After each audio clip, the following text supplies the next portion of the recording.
같이 다시 한번 읽어보겠습니다. 시작. 신성과 능력이 자연 속에. 신성과 능력이 자연 속에. 우리가 모든 사람들은 하나님의 진노의 대상이라고 말씀을 드렸어요. 모든 인간은 하나님의 진노의 대상이 되었어요. 무엇이 사람으로 하여금 하나님의 그 진노를 받게 만들었습니까? 죄입니다. 죄. 죄가 하나님의 그 심판과 진노가 사람들에게 임하게 만든 거죠. 자, 그러면 무슨 죄를 지어서 우리가 하나님의 그 진노와 저주와 심판을 받아야만 하는 것입니까? 뭐가 죄입니까? 지난주에 죄가 크게 두 가지로 우리가 볼 수 있다고 그랬죠. 무엇이라고 그랬죠? 설날이 너무 길었죠. 네. 자, 18절에 두 가지라고 얘기했습니다. 첫 번째는 뭐예요? 모든 경건하지 않음. 하나님과의 관계 속에서 불경건이 죄라고 말씀을 드렸습니다. 그러니까 불경건이라는 건 뭐예요? 하나님을 향한 태도가 바르지 못하다는 것이 경건하지 않다는 겁니다. 두 번째는 무엇입니까? 불의. 자, 불의라는 건 뭐예요? 사람들과의 관계에서 합당하지 못한 관계에 거하는 것. 그게 죄라고 말씀을 드렸어요. 그래서 불경건, 경건하지 않음과 불의, 이 두 가지를 합쳐서 성경은 죄라고 얘기하는 거예요. 하나님과의 관계에서 합당하지 못하고 사람과의 관계 속에서 합당하지 못한 채 거하는 것, 이 두 가지를 합쳐서 죄라고 성경은 정의를 내리고 있습니다. 자, 그 죄 중에 어느 죄가 어떻게, 여러분 이 둘 중에 죄 무엇을 먼저 봐야 할까요? 하나님과의 관계 속에 이 죄를 먼저 봐야 됩니다. 여러분 두 죄 중에 어떤 것이 가장 크고 가장 무거운 죄이겠습니까? 불경건과 불의 중에서 성경은 뭐라고 얘기하고 있습니까? 하나님의 영광이 무엇인지도 모르고 하나님의 거룩과 위엄이 무엇인지도 모르고 하나님에 대해서 생각해 본 적도 없고 하나님에 대해서 관심도 없고 하나님을 무시하는 것, 그 불경건의 죄가 성경에서는 가장 크고 가장 무거운 죄라고 이야기하고 있습니다. 자, 그러면은 이 불경건의 죄가 가장 크고 가장 무거운 죄라고 한다면 우리가 생각해 봐야 될 게 있죠. 지난주에도 제가 질문을 드렸어요. 여러분이 생각할 때 여러분 예수님에 대해서 한 번도 들어본 적이 없는 사람 어떻게 될까요? 복음을 한 번도 듣지 못한 아프리카 오지에 살고 있는 사람 어떻게 됩니까? 천국에 갑니까? 지옥에 갑니까? 우리 대한민국이 그렇게 존경하는 이순신 장군, 정말 존경하는 세종대왕 어떻게 되는 것일까요? 정말 이들은 아무리 훌륭한 삶을 살았다고 이야기하지만 하나님 앞에서 하나님을 향한 태도에 있어서 그들은 불경건의 죄를 지었다라는 거예요. 하나님을 향한 태도가 올바르지 못하고 하나님을 인정하지 않고 하나님을 알지도 못하고 하나님을 향한 바른 관계 안에 들어오지 못한 그들은 다 그 불경건의 죄로 인하여서 지옥이라고 성경은 단호하게 이야기를 하고 있어요. 우리는 그러나 얘기하죠. 아니 복음 한번 들어보지도 못했는데 성경 한번 만져보지도 못했는데 아니 그런 사람을 하나님이 지옥에 보내다니 그거 하나님 불의하신 거 아니에요? 그런데 성경은 아니라는 거예요. 성경은 왜 그들이 하나님의 진노와 심판을 면할 길이 없는지에 대해서 더 분명하게 이야기를 하고 있어요. 그들이 비록 훌륭한 삶을 살았다라고 이야기할지 모르지만 그들을 향해서 성경은 뭐라고 얘기하고 있습니까? 핑계하지 못할게 그들은 던져진다라고 분명하게 선언을 하고 있어요. 그죠? 20절 끝에 보시면은 뭐라고 얘기하고 있어요?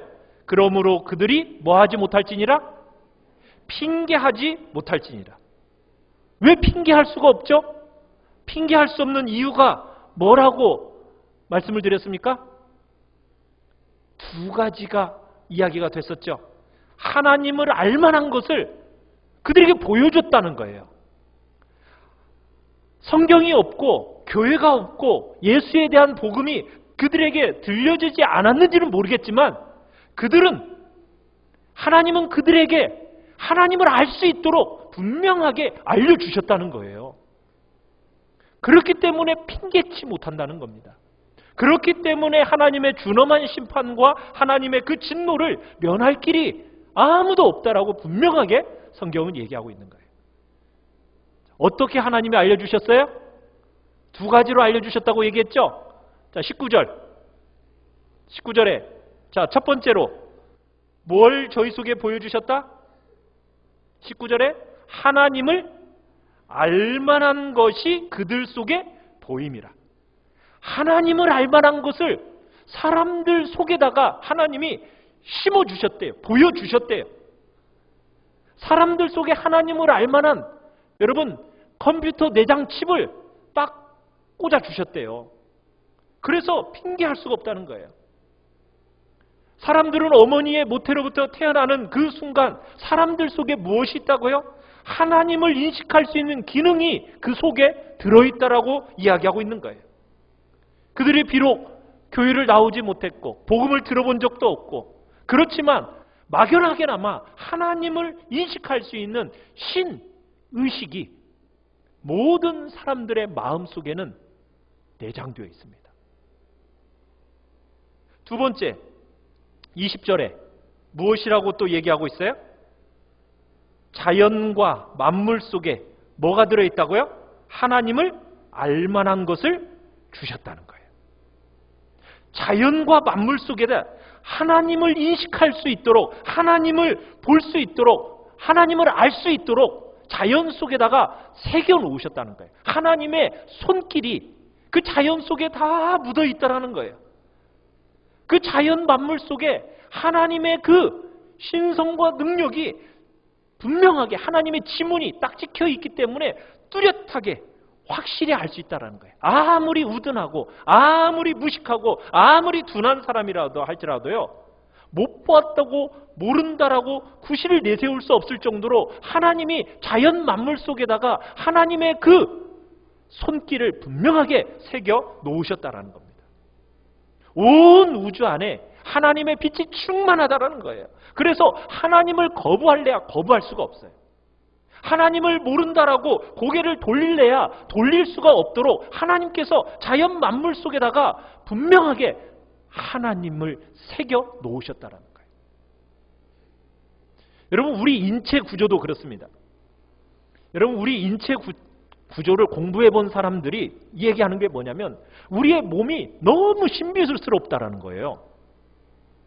창조주 하나님을 부인할 수 없을 큰 증거가 우리의 인체에 있다라는 거예요. 그래서 어떤 철학자는 우리 인간의 몸을 가리켜서 뭐라고 했냐면 소우주라고 그랬어요. 소우주, 작은 우주다. 왜냐하면 이 인간은 하나님의 권능과 선하심과 그 지혜의 특별한 표본이 되기 때문이라는 거예요. 종교개혁자인 칼빈은 이런 얘기를 했습니다. 절묘한 하나님의 솜씨는 입과 눈에서부터 시작해서 발톱에 이르기까지 어느 곳에서나 찾을 수 있을 만큼 우리 몸에 가득하다. 인간은 자기 안에 하나님의 그 무수한 솜씨로 아름답게 꾸며진 공장을 가지고 있다. 동시에 측량할 수 없는 그 부요함이 넘쳐 흐르는 그 창고를 우리 인간의 몸은 가지고 있다. 여러분 우리 사지백체를 한번 보세요. 그 사지백체를 보면은 우리가 하나님이 계신 것을 부인할 수가 없다라는 거예요. 눈 하나만 여러분 보더라도요. 코 하나만 보고 입을 보고 항문을 봐도 그렇대요. 항문 하나만 봐도 우리 인간의 몸이 얼마나 그렇게 아름답고 섬세하고 말할 수 없이 하나님이 창조하셨다는 걸 부인할 수 없을 정도로 우리 인간의 몸이 그렇게 정말 측량할 수 없는 그런 창고다, 공장이다라고 얘기하고 있는 거예요. 여러분 우리의 몸을 구성하고 있는 것은 우리를 구성하고 있는 몸만이 아니죠. 우리의 정서, 이것도 우리의 몸하고 어떻게 교묘하게 연결되어 있는지 몰라요. 여러분, 여러분의 몸이 연약하면 정신에 영향을 미칩니까? 안 미칩니까? 정신에 영향을 미치죠. 여러분, 여러분의 정서에 장애가 오면은 몸에 영향이 옵니까? 안 옵니까? 몸에 장애가 오죠. 그거 어떻게 연결되어 있어요? 어떻게 연결되는지 우리는 잘 몰라요. 근데 요즘에 과학이 발달하면서 뇌에서부터 전파가 발산된대요. 그래서 신체의 그 아름다움, 오묘함, 그 신경계가 서로 연결되어서 작동하는 것을 보면은 정말 우리 인간의 생각을 뛰어넘는 그런 모습이 우리의 몸속에서 진행되어지고 있다는 거예요. 참 우리의 이 인체의 아름다움과 오묘함이라는 것은 우리가 어디에서도 볼 수 없을 정도로 아름답다라는 겁니다. 자, 우리의 몸을 통해서 뭘 볼 수 있어야 된다고요? 하나님을 볼 수 있다는 거예요. 하나님을. 자연 만물을 봐도 뭘 볼 수 있어요? 하나님을 볼 수 있어요. 우리 자신의 몸을 봐도 이것을 만드신, 이 모든 것을 만드신 하나님이 계시다는 사실을 우리는 얼마든지 인정할 수 있다는 거예요. 그래서요, 우리 인간은 나 하나님 몰라요. 저 하나님 몰랐어요. 여러분, 이 핑계 댈 수 있어요? 없어요? 아무도 핑계 댈 수가 없다라는 거예요. 그런데 여러분, 이것을 가리켜서 제가 지난주에 말씀을 드렸죠. 이걸 자연계시, 일반계시라고 말씀을 드렸어요. 한번 따라해 보세요. 자연계시, 일반계시. 여러분, 그런데 이 자연계시와 일반계시에는 제한적이고 한계가 있습니다. 무슨 한계와 무슨 제한이 있을까요? 이 자연계시 속에서는 하나님의 성품을 다 보여주지는 못해요.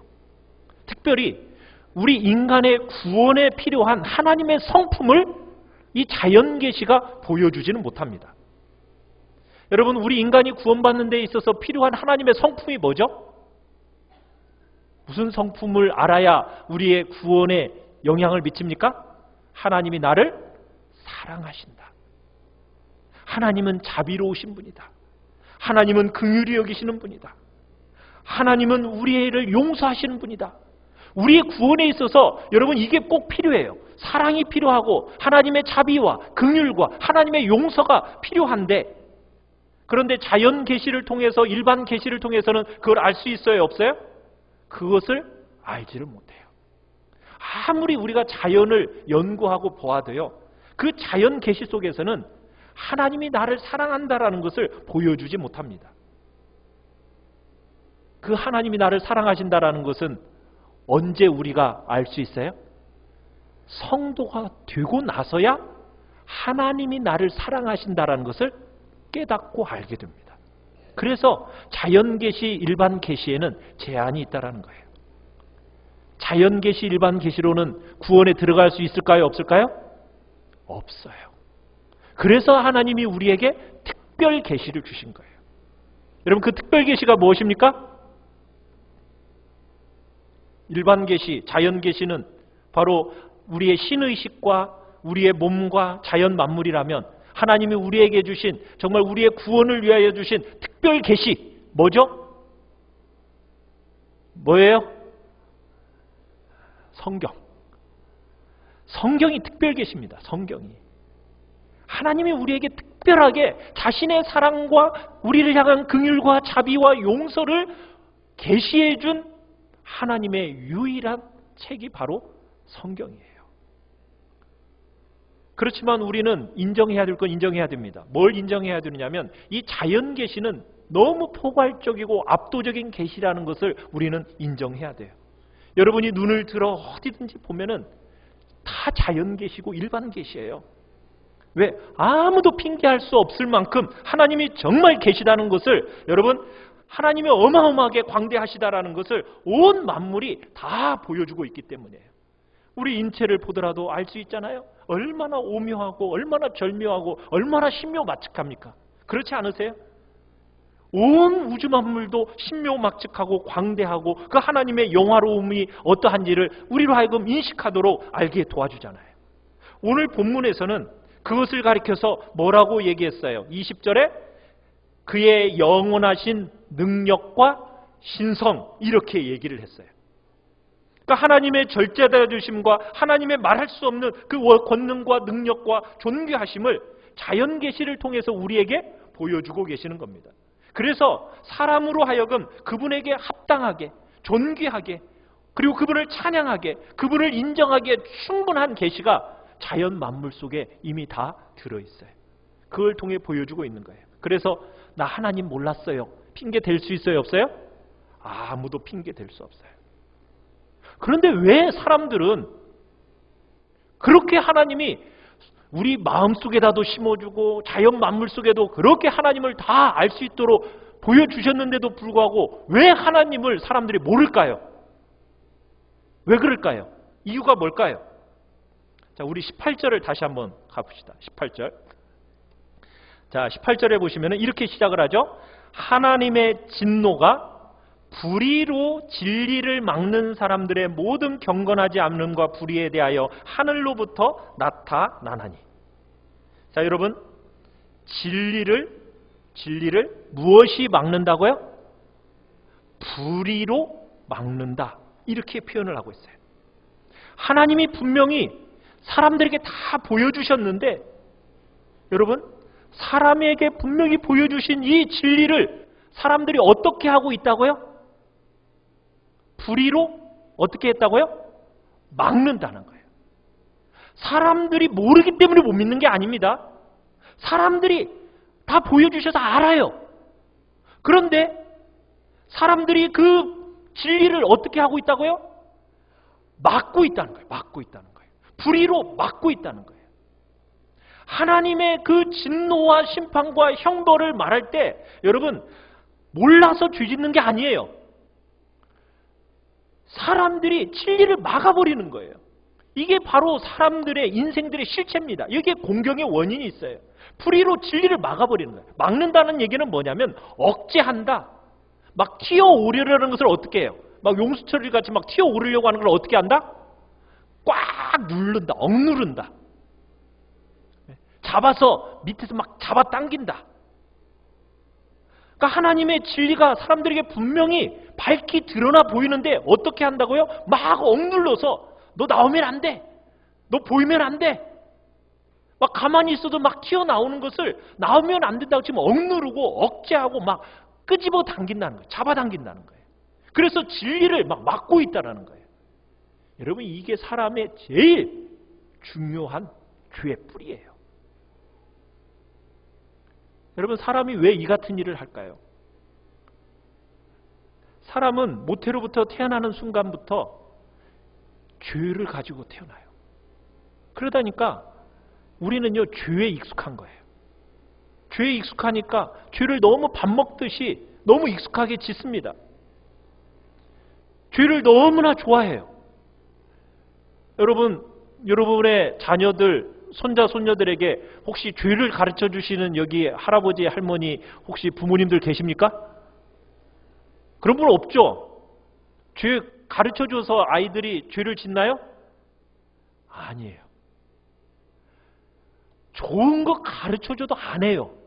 그런데 죄는 안 가르쳐 줘도 어찌나 그렇게 잘 짓는지 몰라요.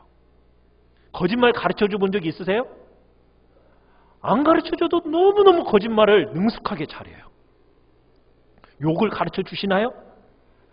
아유, 여기 계시는 분 중에 혹시 뭐 욕을 가르쳐 주신 분 안 계시겠죠. 그런데요, 어디 가서 그렇게 욕은 잘 배워가지고 오는지 너무 능수능란하게 욕을 잘해요. 여기 뭐 사춘기 아이들한테 혹시 담배 가르쳐 주시고 술 가르쳐 주시는 분 혹시 계세요? 안 가르쳐 주죠? 그런데 어디 가서 그런 것들은 또 잘 배워오는지. 여러분 온갖 나쁜 짓은요 안 가르쳐줘도 막 속에서 땡겨요. 네. 어려서부터 담배 피는 모습 보면은 안 가르쳐줘도 어린 것들이 한 3, 4살만 돼도 어디 가서 담배 피는 흉내내요. 성경이 읽는 것은 그렇게 가르쳐 주려고 해도 안 읽는데 죄 짓는 것은 그렇게 안 가르쳐줘도 그렇게 잘 가는 게 누구라고요? 그게 인간이에요. 인간. 너무 죄와 익숙한 거예요. 죄와 익숙하니까 그 죄와 싸우기 싫어서 그 죄를 합리화하기 위해서 어떻게 한다고요? 하나님이 분명히 살아 계시거든요. 그리고 하나님이 계시다는 것도 막 일반 계시로 자연 계시로 막 알려주고 계시는데 그 죄를 합리화하기 위해서 어떻게 한다고요? 그 하나님을 억눌러 버리는 거예요. 하나님이 조금만 튀어나오려고 하면 어떻게 해요? 막 끄집어 당기고 억눌러 가지고 막 더 이상 튀어나오지 못하도록. 왜? 내가 마음껏 내가 원하는 대로 하고 싶어서, 내가 원하는 대로 인생 살고 싶어서, 내가 원하는 삶을 추구하고 싶어서, 내 양심의 가책, 내 죄책, 정죄 이런 것들로부터 내가 벗어나기 위해서 하나님을 자꾸 무시하고 하나님을 외면하고 하나님께 관심을 기울이지 않는다는 거예요. 그러면서 우리 인간이 어떻게 살아요? 나는 하나님과 관계없이 살 거야! 이렇게 다짐하고 결심하고 살아가는 것이 바로 인간이라는 거예요. 여러분, 사람은 몰라서 죄 짓는 게 아닙니다. 성경은 얘기해요. 뭐라고요? 인간이 고의적으로, 의도적으로, 아니 더 적극적으로 하나님을 아는 지식을 외면하고 고갈시키고 끌어내리고 억누르고 몽졸라 죽이고 있다는 거예요. 왜? 자기가 원하는 대로 마음껏 살고 싶어서. 그게 인간이라는 거예요. 자기 중심적으로 정말 자기가 원하는 대로 하고 싶은 대로 자기 세상을 만들고 싶어서 하나님을 죽이는 겁니다. 그 진리가 튀어나오려고 하면 막 억누르는 거예요. 여러분, 이게 바로 사람들의 가장 중차대한 죄입니다. 불경건의 죄. 하나님은 분명히 알려주세요. 하나님이 계시다는 거 알려주세요. 그런데 인간은 끝없이 자신의 불의한 삶을 계속 살아가기 위해서 자기의 양심을, 일어나는 그 송사, 양심에서 일어나는 그 정죄 끝없이 억누릅니다. 그 양심으로부터, 정죄로부터 벗어나기 위해서 하나님을 끝없이 부정하고 진리를 틀어막고 진리를 끄집어 당겨서 자기중심적인 삶을 포기하지 않는 사람, 그게 바로 우리 인간이에요. 그렇게 인생을 살아가고 있기 때문에 아무도 핑계할 수 없이 하나님의 그 진노의 심판을 당하게 된다. 이게 지금 오늘 우리에게 이야기하고 있는 내용입니다. 여러분, 우리가 복음 전하다 보면 그런 얘기 많이 들어요. 어떤 얘기예요? 아유, 나야 뭐 이렇게 당신한테 복음을 들었는데 복음을 듣지 못했던 이조 사람들, 정말 이조 시대 사람들, 고려 시대 때 살았던 사람들, 신라 시대 때 살았던 사람들, 얼마나 그 사람들 불쌍해요. 그 사람들 도대체 어떻게 되는데요? 막 이렇게 말하면서 자기도 어떻게 해요? 자기도 안 믿는 것을 자유롭게 생각하는 사람들이 있어요. 여러분, 그렇게 생각하면 안 돼요. 여러분, 오늘 이 성경이 언제 쓰여졌죠? 지금으로부터 약 2000년 전에 쓰여졌어요. 독자는 누구입니까? 로마 사람들이에요. 이방인입니다. 하나님의 언약의 말씀과 거의 상관없는 로마 사람들을 대상으로 해서 이 복음이 쓰여졌어요. 여러분, 그 당시에는 성경 하나 제대로 갖고 있지 못했습니다. 그 당시에 정말 교회 하나, 변변한 교회 하나 없었어요. 그 시대 사람들을 향해서 지금 이 글이 기록되고 있는 거예요. 여러분, 여러분과 저처럼 일반 계시가 있고 일반 계시, 자연 계시는 말할 것도 없고요. 여러분, 수많은 여러분 설교도 들을 수 있고 또 언제든지 원하면은 여러분들 매체를 통해서 설교도 들을 수 있죠. 책들이 찍어져 나오죠. 간증 집회도 막 있죠. 여러분, 핑계할 제목이 있을까요? 없을까요? 우리는 더더 핑계할 수 없어요. 여러분, 어떤 핑계 우리 댈 수 없습니다. 하나님 앞에서. 이 일반 계시를 가지고도 준엄한 하나님의 징계가 있다고, 심판이 있다라고 선고하시는데, 여러분, 우리에 대해서는 엄청난 계시가 이미 우리에게 주어졌는데 하나님과 합당하고 바르지 못한 그 관계 안에 있다면, 하나님을 향해 불경건하고 불의한 삶을 산다면 여러분, 그것은 심판은 불보듯 뻔한 거예요. 사랑하는 성도 여러분, 여러분이 지금 주님 안에 계시죠? 복된 교회 안에 머물러 있잖아요. 여러분, 이 교회 안에서 무엇을 지금 가장 중요하게 생각해야 된다고요? 나와 지금 하나님과의 관계에 대해서 여러분 너무너무 중요하게 생각해야 돼요. 진지하게 생각하셔야 됩니다. 여러분, 신앙생활을 내가 오래 했다, 이게 중요한 게 아니에요. 내가 어떤 중직의 직분을 내가 가졌다. 이게 중요한 게 아닙니다. 하나님 앞에서 우리와의 그 관계가 합당한 관계에 있느냐, 이게 중요한 거예요. 불경건한 자로 드러나면요, 여러분 종교 생활한 거 아무 의미가 없습니다. 다 지옥 가는 거예요. 그래서 우리는 하나님 앞에서 정말 나는 합당한 태도 가운데 있나? 주님과의 관계가 정말 합당한 관계 속에 있는가? 여러분 이거 분명하게 짚고 넘어가셔야 됩니다. 이렇게 귀한 자연 계시가 이미 예수가 믿어 성도가 된 우리에게는 지금 어떤 여러분 관계가 있을까요? 이 자연 계시는 하나님이 심판하시는 데만 쓰시는 게 아닙니다. 자연 계시가 분명히 여러분 핑계할 수 없도록 죄에 대해서 분명하게 지적하고 넘어갈 거예요. 그런데 이 자연 계시가요, 우리 예수 그리스도를 믿어 성도가 된 성도들에게는 아주 중요한 역할을 합니다. 어떤 역할을 할까요? 여러분 한번 주변을 둘러보시면서 꽃이 참 아름답다는 거 한번 느껴보셨어요?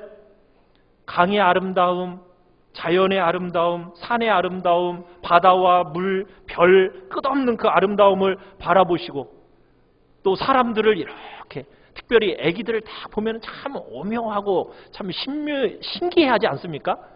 여러분 그런 것을 보면서 여러분 무엇을 느끼십니까? 그 속에서 뭘 볼 수 있어야 돼요? 하나님을 볼 수 있어야 돼요. 하나님을 봐야 돼요. 특별히 여러분들이 특별 계시를 정말 받아서 주님 안에서 구원받은 하나님의 성도라면 이 자연 만물 속에서 누구를 볼 수 있어야 된다고요? 하나님을 보셔야 돼요. 하나님을. 사람들을 딱 바라보시고 사람들의 그 오묘함 속에서 뭘 느끼셔야 된다고요? 하나님의 그 손길을 느끼셔야 돼요. 그걸 보고 읽어낼 수 있어야 됩니다. 어떠십니까? 여러분들은 하나님의 그 손길이 느껴지십니까? 한번 옆 사람을 바라보면 하나님의 손길이 느껴지세요? 그죠? 어떻게 저렇게 오묘하게 만들었을까? 여러분 예수님과 성경을 통해서 여러분 특별 은총을 경험하고 나면, 예수님을 통해서 하나님을 만나고 나면 여러분 뭘 경험하기 시작한다고요? 온 자연 만물 안에서 하나님을 경험하기 시작하는 거예요. 이전에는 그냥 자연의 아름다움만 보였어요. 야, 아름답다, 멋있다. 그랬는데 그 자연의 아름다움 속에 누구의 손길이 막 보이기 시작하는 거예요?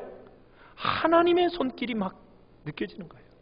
전에는 그냥 아름다운 강이다, 아름다운 산이다, 이거밖에 못 봤는데 강에 가서 야, 자연 만물 안에 하나님이 계시는구나, 이것에 감격해야 할 줄 아는 것이 누구라고요? 그게 성도라고요. 여러분 음악 좀 들으세요? 네, 주로 찬송가만 들으셔서 잘 모르시나? 네. 여러분 탁월한 음악가들의 그 음악을 착 들으면서 야, 저런 재능을 하나님이 허락하셔서 내 귀가 호강하네. 여러분 이런 하나님이 저런 재능도 주셨고 하나님이 저렇게 탁월한 정말 곡조도 가사도 만들게 하셨구나. 여러분 이런 것들을 누리고 감격하는 자리에 가는 게 누구라고요? 성도라고요. 성도. 영화는 좀 보세요. 여기 다 경건하셔가지고 영화도 안 보시나. 요즘에 1000만도 넘는 영화도 있다던데. 예. 여러분 그 속에서 또 이상한 영화를 얘기하는 게 아니라 좀 아름다운 영화들, 건전한 영화들, 예. 음악들, 여러분 그런 거 누리는 거예요. 땅에 있는 것의 그 아름다움, 선한 것, 그것 안에서 그 하나님의 손길을 우리가 느끼는 겁니다. 누리는 거예요. 여러분 과학을 공부하면 공부할수록, 우주를 공부하면 공부할수록 뭐가 느껴져요? 하나님의 광대하심과 그 위대하심이 막 느껴져요. 와, 전에는 그냥 이 지구가 전부인 줄 알았더니 지구는 우주 가운데서 먼지도 안 되네. 여러분 우주를 한번 상상해 보면은 말할 수 없는 하나님의 광대하심과 위대하심이 느껴지면서 하나님을 절로 찬양하게 된다니까요. 여러분 만물과 자연과 과학과 문학과 예술과 수많은 삶 속에서 그 하나님의 영광스러운 은혜와 풍성함을 경험하는 자리에 우리 귀한 성도들이 있어야 된다는 거예요. 어디를 가든지 하나님이 느껴지고 하나님을 누리고 하나님을 감격해하고 하나님을 즐거워하고 하나님을 예배하는 그 기쁨들이 있는 삶이 바로 누구더라? 성도들이더라. 여러분, 이게 진짜 풍요한 삶입니다. 여러분, 돈이 많아야 풍요한가요? 그게 아니죠. 풍요함이라는 게 뭐예요? 여러분, 특별한 은총을 통해서 우리와 하나님 사이에 깨어지고 왜곡되어진 그 관계가 회복이 되면서 여러분, 일반 은총 안에 있는 그 하나님이 마음껏 누려지는 거예요. 그러면서 우리의 생이 막 풍요로워지는 겁니다. 왜? 어디를 가도 그분이 계시거든. 어디를 가도 그분이 계시는 것을 느껴지고 누리고 경험하고, 작은 풀 하나만 봐도 그 안에서 하나님이 막 느껴지고, 하늘을 우러러서 별만 봐도 그 자연 만물 속에서 하나님의 아름다움과 선하심이 막 느껴지니까 막 하나님이 하나님으로 인해서 기쁨과 즐거움이 마음속에 풍요로워지는 것. 이게 바로 풍성한 삶이에요. 특별 은총의 그 뿌리 위에서 여러분, 이 일반 은총이라는 것이 사용되고 활용될 때 우리의 삶은 말할 수 없이 윤택하게 되고 풍성하게 만들어지는 겁니다. 여러분, 그렇게 살아가고 계시나요? 그렇게 사셔야겠죠? 아멘. 복음을 누려라.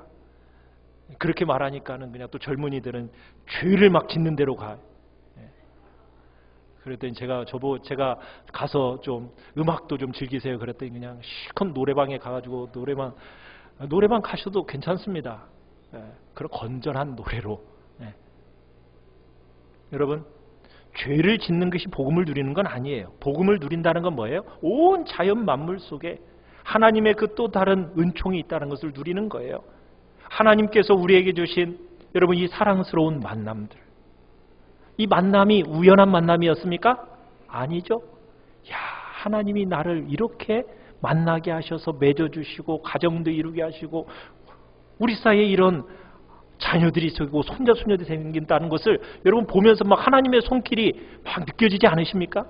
그것에 대한 감사와 감격과 기쁨이 바로 우리의 마음속에서 우리의 영혼을 풍요롭게 만드는 거예요. 내 육신의 모습을 보면서도 한계가 느껴지지만 이것도 하나님이 주신 줄 알고 마음껏 누리는 거예요. 여러분, 이게 진짜 행복한 삶이에요. 내가 하나님 안에 있고 걸작품으로 나를 만들어 놓으신 하나님, 그러면서 하나님을 찬양하고. 여러분, 자아를 실현해야만이 꼭 행복한 게 아닙니다. 우리가 주님을 만나고 나잖아요. 그러면은 주변에 있는 모든 만물들이 살아서 여러분 의미를 가지고 우리에게 다가오기 시작해요. 여러분, 그런 거 막 경험해 보지 않으세요? 네? 여러분, 예수 그리스도를 믿고 나서 여러분 모든 자연 만물들이 나를 향해서 막 환영하고 막 노래하고 내게 의미 있게 막 다가오면서 막 얘기하는 듯이 막 하나님의 음성이 들려지고, 여러분 그 속에 하나님의 구원의 역사가 막 내 안에서 막 충만하게 느껴졌던 그 기억들 있지 않으십니까? 여러분, 그것이 끊임없이 우리 안에서 이루어져 가야 되는 거예요. 여러분, 그것이 행복이에요. 뭐 목표를 놓고 목표를 추구하면서 그것을 이루어야 그것이 행복이, 그건 꼭 아닙니다. 뭐 종교적인 사람이 되어서 더 종교적인 세계에 들어가야만이 행복한 게 아니에요. 여러분들이 예수 그리스도를 믿어서 정말 주님의 진리 안에서 특별한 은총을 경험한 이후에 여러분 이 일반 은총 속에서 풍요로운 삶의 현장으로 우리가 그 삶의 현장에서 다시 이 특별 은총으로 넘나들면서 하나님의 그 부요한 구원의 영광 여러분 우리에게 누려지도록 경험되도록 사는 것이 그게 행복이에요. 사랑하는 성도 여러분, 주님이 왜 이 땅에 오셨어요? 우리를 풍요롭게 하기 위해서, 풍성한 삶을 살게 하기 위해서 주님이 이 땅에 오셨잖아요. 예수 믿는 삶이 정말 우리에게 있어서 넘치도록 부요함이 우리 안에 주어진다라는 것, 무엇이 그렇게 우리에게 부요함으로 작용합니까? 우리 주변의 작은 일에서부터 큰 일에 이르기까지 막 하나님의 손길이 느껴질 때, 누려질 때, 여러분 그럴 때 막 마음에 막 감동과 행복과 막 기쁨으로 다가오지 않으셨나요? 그런 거 느껴지지 않으세요? 여러분 그렇게 살아가야 행복합니다. 작은 일 속에서도 이 하나님의 손길이 여러분 작은 사건 하나가 정말 내 삶에 있어서 야 이런 일들이 있었구나. 여러분 막 짜릿짜릿하게 내 안에 감동으로 오는 여러분 그런 풍요로움 느끼며 살아가는 것이 진정한 행복이요 풍성이에요. 우리 귀한 성도님들이 특별 은총을 받으셨습니까? 예수 그리스도를 믿음으로 말미암아 구원의 특별한 은총을 받으신 분들이라면 이제는 일반 은총 속에서 그 하나님의 손길들을 느끼고 누리고 또 그 일 속에서 역사하시는 하나님의 영광을 경험하면서 마음의 풍성함을 누리는 복된 자리에 있기를 간절히 축원합니다. 우리 같이 한번